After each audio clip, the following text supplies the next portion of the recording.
Ki khubor ka Batesi TV ka umdi basnyam bat penjasliang Rupa Premium Meghalaya.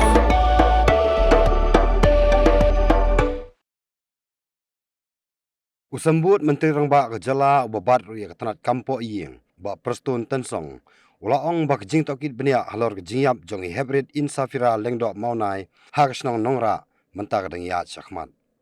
Iathuh bah kejing sedang jong kejing Tohkit ki Pulit kilap ba utuh Khynnah khalai Snem udan keti kejingyap jongi hybrid insafira. Henrai ulaong ba kejing Tohkit ke Bniah kadang Iathuh ba Balei utuh Khynnah Iathuh syaying yak eik belajar bat Balei ulek penban kumbam tip ai bat ulet yawat lang i hybrid insafira.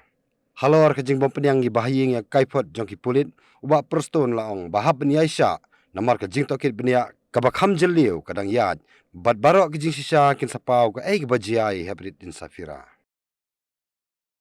See, what happened was because that boy, he was also only 12-13 years old. That boy, he already confessed everything. I think we came out with his statement. So that statement, continue. But of course, I've already instructed the SIT also to go further deeper. Why it happened? Why that unfortunate incident happened that way? And number two, why that boy did not inform immediately about this incident? Why he kept quiet? Why he pretended as if he don't know anything? So the team is still on to really get into a deeper facts where if I personally feel if they have any kind of hiding somewhere here, not accept that report or the statement made by our police personnel, police officers. But let me tell you one thing: they are the one who does the investigation. So, and the